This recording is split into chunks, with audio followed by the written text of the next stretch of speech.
I think one of the strengths of these vehicles is the fuel economy. Considering the incredible performance you get out of these vehicles, you get incredible fuel economy. I mean, I travel about sometimes 1,000 kilometres a week, and this car's done a bit over 257,000 kilometres. Still drives like new. It has been well serviced and mainly does highway kilometres. But you can see there on the trip meter, it's got what, 726 kilometres on one tank, and that's driving pretty much 110 kilometres an hour all the way on that tank. So it sits on just over 2,000 revs, probably 2,100 revs at 110 kilometres an hour, and yet it delivers around 7 litres per 100 kilometres fuel economy. What can you say? What a great motor, what a great car. So I tend to use exclusively 98 or 95 octane premium petrol, and that's what they recommend for these 2.4 Euros.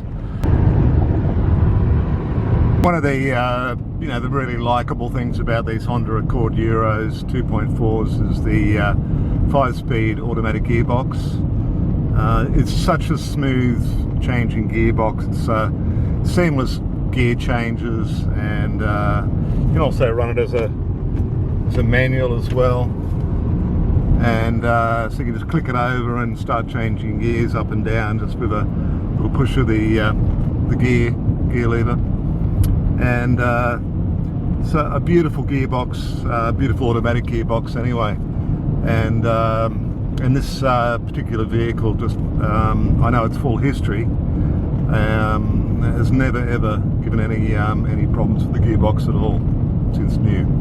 What I love about these vehicles is the motor mainly. It's just a beautiful, smooth, well-balanced, variable valve timing motor, which is 2.4 litres. It's just so smooth. It's so flexible. It loves to rev. I mean, because they're so balanced. I mean, that's what's I've always noticed about Honda motors. Is they're kind of balanced out of the factory. They're not unlike a race motor that's just completely been sort of built from scratch. And so when you sort of rev these things right out, they when these things rev right out, they just do it effortlessly. They just do it in a way that feels like it was meant to be. They're happy at 6,000 revs or 2,000 revs. They're incredible motors as far as just being a sophisticated and well-balanced engine. Okay, so what's the negatives of this vehicle? Well, look, there's not many negatives that I can really come up with. In fact, the only thing I can really fault is the fact that it's a front-wheel drive. I much prefer rear-wheel drive vehicles, but these things really don't sort of suffer much from the usual kind of problems with a front-wheel drive vehicle. They handle beautifully. Just going around these corners here, because they're so low to the ground, they're kind of like well, they are. I mean, I've got an MX-5, and they handle just as well as an MX-5. They're like a sports car as far as the way they go around the corner. They just do it sort of beautifully. Virtually no body roll. Probably one of the best handling cars we've ever had.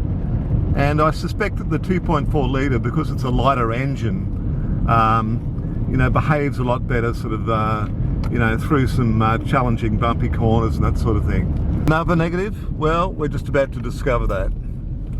They aren't great on a dirt road. And that's what I do out here in the bush in Australia, is I go over a bit of, just fairly rough dirt roads. And look, there's a tree root sticking up out of the road here, and I've really got to slow down for that, because otherwise it's going to bottom out.